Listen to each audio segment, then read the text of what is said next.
John McMullen is in Philly, just outside the draft headquarters, as he is getting ready for tomorrow as we get ready for the NFL draft. John, would you agree that last year was the pivot, and now this draft is really the first one in the new mentality or new philosophy, if you will, for this Philadelphia Eagles with Joe Douglas, the new quarterback, obviously Carson Wentz leading the way. This draft is the first of the jumping off point, as I'll take a phrase from Brian Colangelo there. This is the jumping off point for the Eagles as they change philosophy in now that they made the aggressive move to get Carson Wentz. Now let's see what they do for him.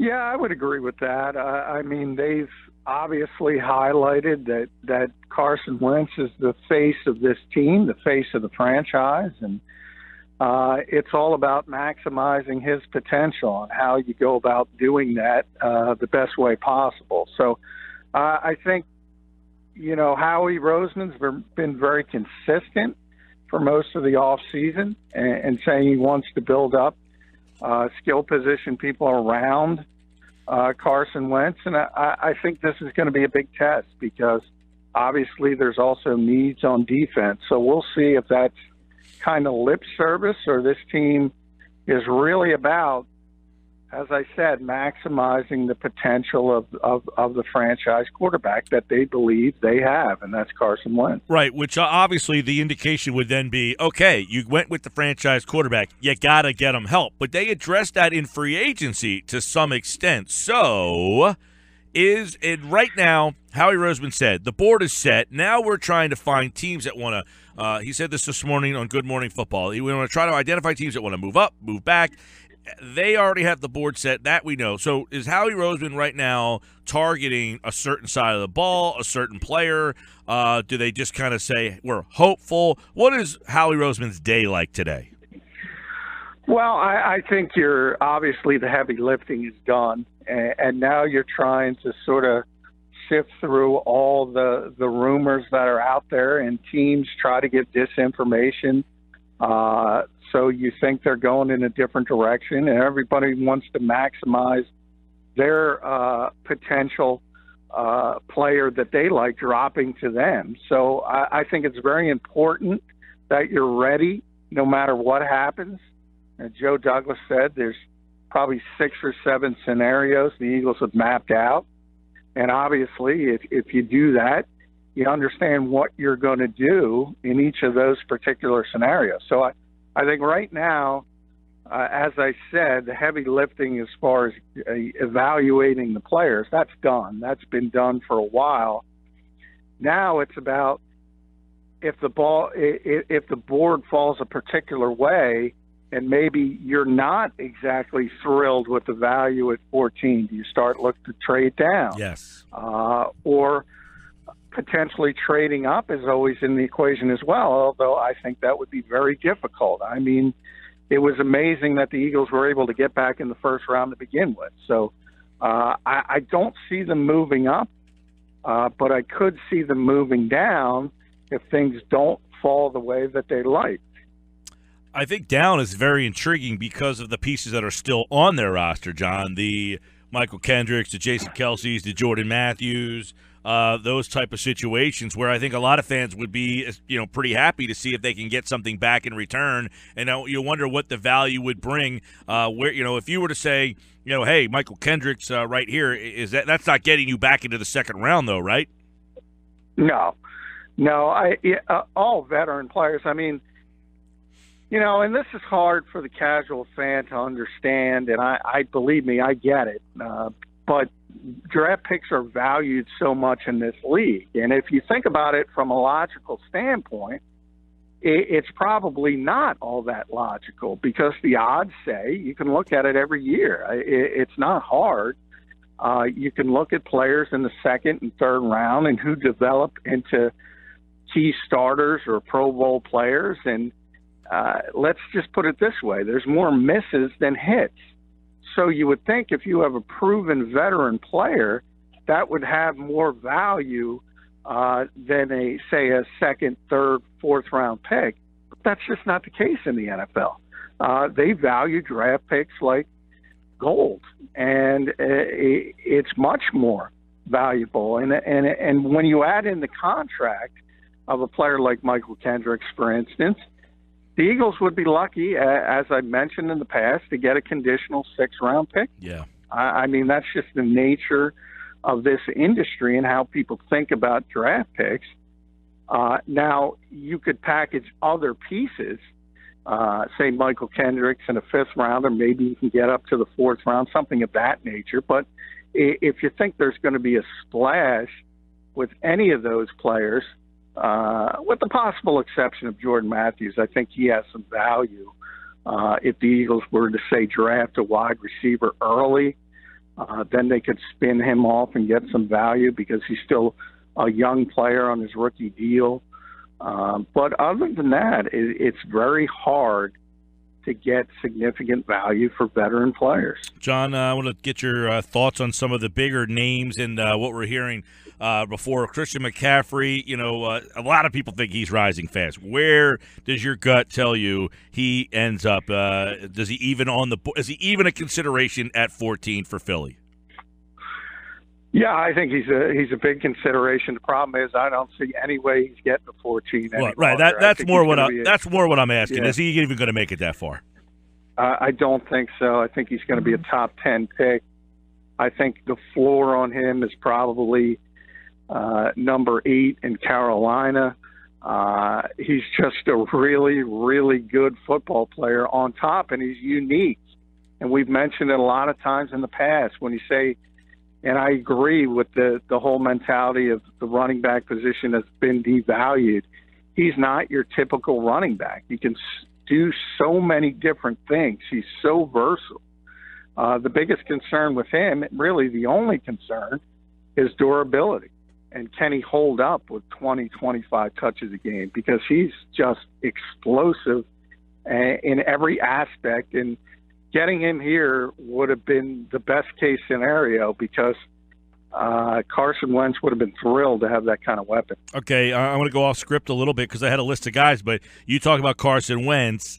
What about O.J. Howard? Okay, I'm really intrigued by the possibility of giving Carson Wentz a toy for the next 10 to 12 years. If O.J. Howard's there at 14, does Howie Roseman do pretty much, I don't want to say the unthinkable, but would be a big jolt, right? Would be a big surprise and say, you know what, this kid's too good to pass up. Now, I know you said on the show you don't think he'll get there, but is he the kind of talent that at 14 would just be too good to pass up, even though you already have Zach Ertz and Trey Burton, two guys you like? Yeah, and Brent Selleck is still there. Obviously took a pay cut, but a veteran guy. And understand you can move on from Brent Selleck, but then you have 3 tight ends, and none of them can block.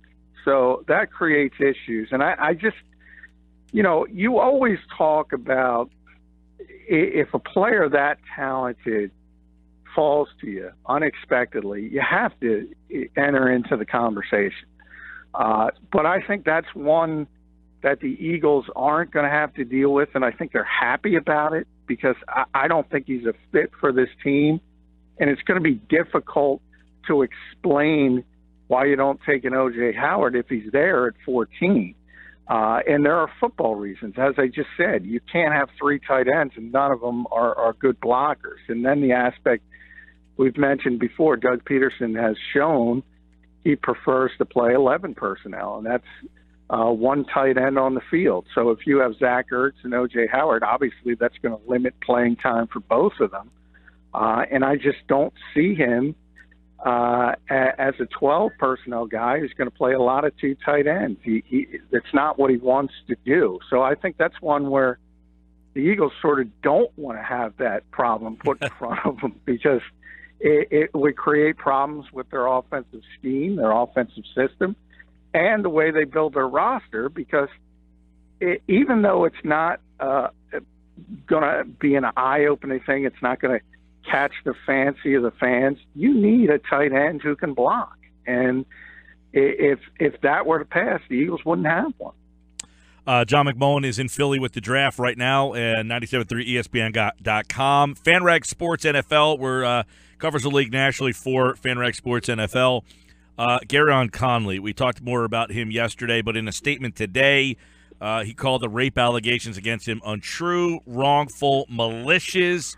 The allegations against me concerning the night of April 8th, 9th that have been recently reported in multiple media outlets are completely false. He said, I did not commit a crime, have not been charged with a crime.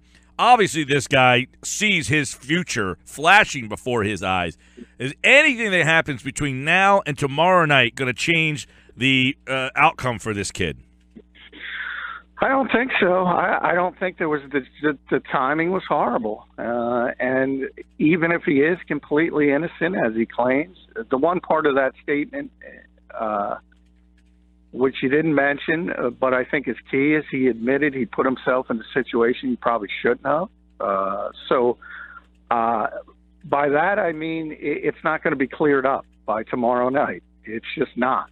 And unfortunately, it's going to be very, very difficult for any team in this league to take him in the first round.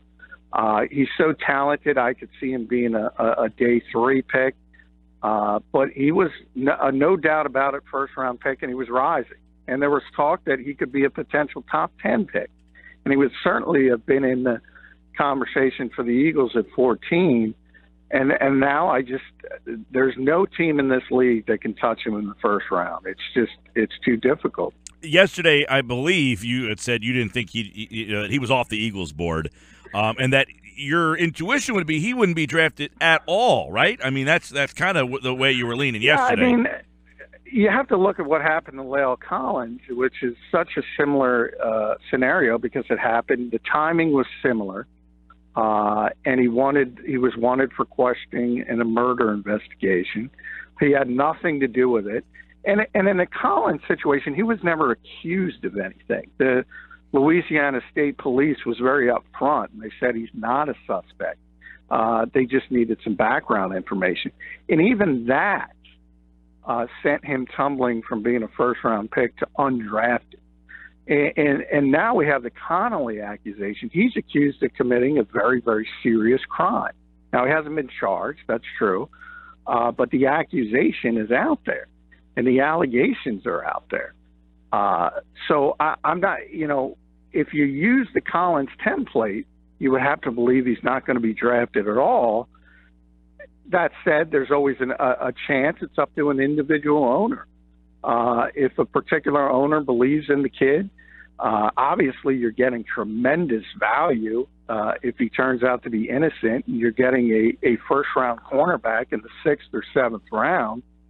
So you never say never, but it's going to have to be an owner who's very confident in himself and is not worried about some of the PR hits that could be there. And he's also got to believe in the kid. Yeah. The question then becomes, okay, nobody drafts him, and then he's a free agent.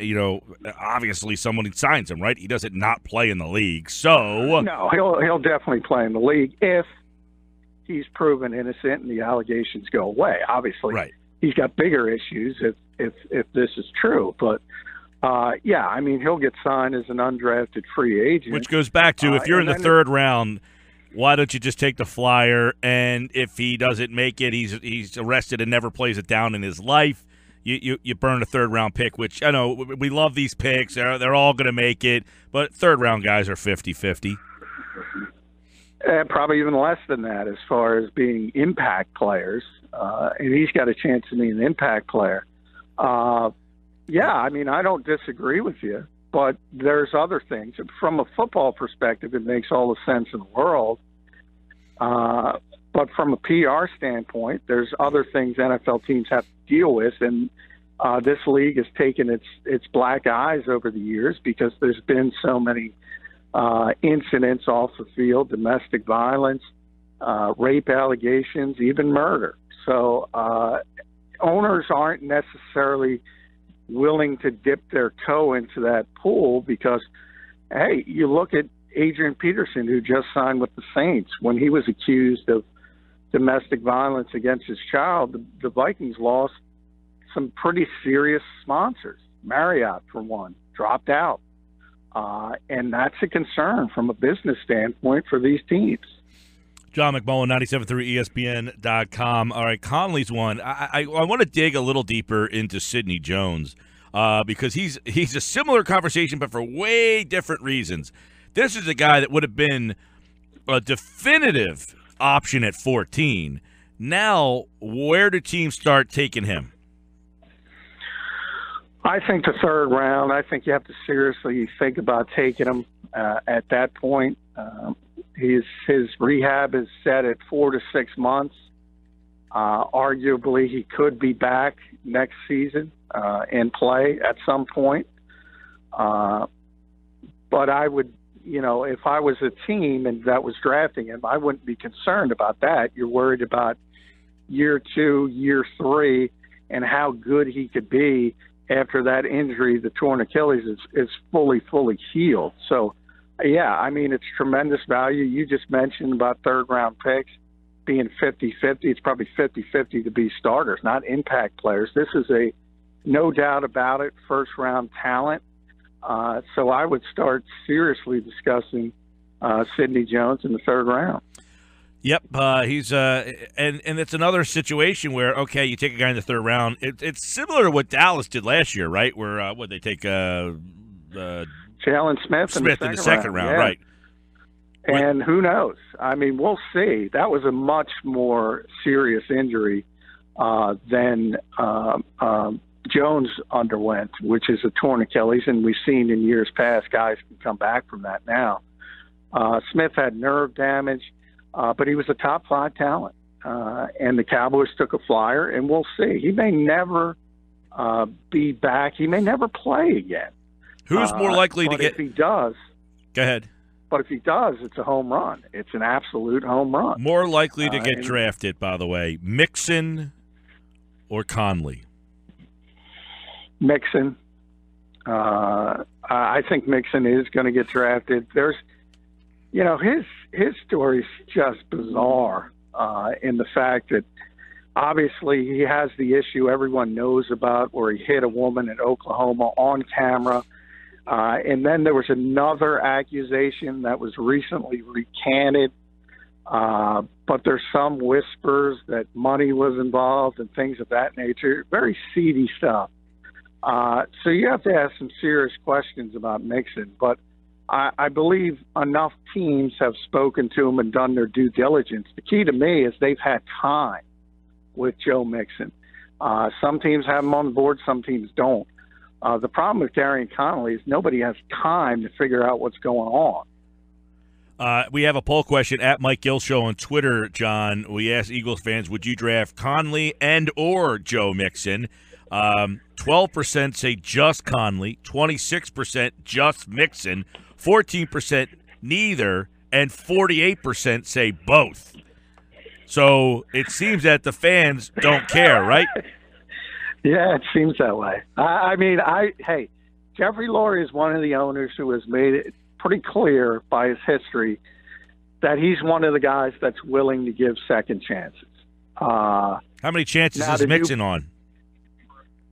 It's hard. It's either 2 or 3, right. Depending on the history and everybody's investigated that. So it depends if they believe the allegations or not. Mm-hmm. But I can't imagine. I can imagine the Eagles giving 1 a chance. To do 2, that would create a firestorm. And again, it's nothing football related. Mm-hmm. Football related, these guys are perfect fits for the Eagles. Perfect. Yeah, both of them. In fact, I had them going 1 and 2 in my Eagles mock draft before the Connolly incident sort of enveloped him. They're tremendous fits, but I don't think you could do both of them. I want to get your take, and we're going to talk a lot. John will be with us tomorrow at the draft, so we'll get deep into a lot of these guys. Deshaun Watson. There's a commercial that runs on our station. I don't know if you've ever heard it, but the people out there, the gentleman says, or I believe it's a woman actually, which makes it more disgusting, but she says, my number 2 looks like a number 3. That's how I would justify the quarterbacks in this draft. I don't see a 1, a 2, and if I do see a 2, it's a 3. But if you had a gun to your head and your owner said, John McMullen, your job depends on drafting a quarterback. I don't care which one, but just take one and end it. Which one are you picking? Well, I've been consistent. I would pick Kaiser because he's got the highest ceiling. He's got everything from a skill set to be a successful NFL quarterback. Everybody else, hey, Pat Mahomes has a tremendous arm. Deshaun Watson has great intangibles. He's a winner at the college level, but he's so darn slight. I don't think he can hold up in the NFL long term. I don't see his body holding up. And Trubisky is such a wild card to me because he hasn't played very much at the college level. So he's taken a lot of lumps to Sean Kaiser. I compare him to Teddy Bridgewater a couple years ago because early in the process, people were talking about him as the number one overall pick. Yeah. And then they start poking holes in you. And all of a sudden, he might not even go in the first round. I think he will. If he's there at 30 for Pittsburgh, I think they will jump. I think that's the floor for him. But much like Bridgewater before his injury, everything about that kid screams to me he's going to be a good NFL quarterback. And Brian Kelly be damned. Yeah, and that's interesting because Brian Kelly has done him no favors, and that's part of it. But if you look at the insults from Brian Kelly, they're all about maturing and off the field stuff, and he could have learned. It's nothing about his skill level. It's nothing about his talent, because as a dual threat, he's by far the best of the four. And my point to that is every single player in this draft, whether you're 21, 22, or some guys are older like Carson Wentz when he came in, everybody's got to mature. We all remember what idiots we were at 21 and 22. You have to add that into the equation. And I'm sure he's got to grow more and become more mature. But as far as a talent and a ceiling as an NFL quarterback, I think it's a no-brainer. He's just better than everybody else. We'll debate this more tomorrow, and a lot of NFL draft debates tomorrow on the show. John, Scott, Pete, and I live tomorrow in Philadelphia if we can find a way to get to that stage. I recommend taking mass transit. That's what I did. But you guys, I don't know how much equipment you got. We're rolling in style tomorrow, baby. We got a limo taking us up there. Oh, wow. So, are you picking me up on the way? You're more than welcome to join us. All right, buddy.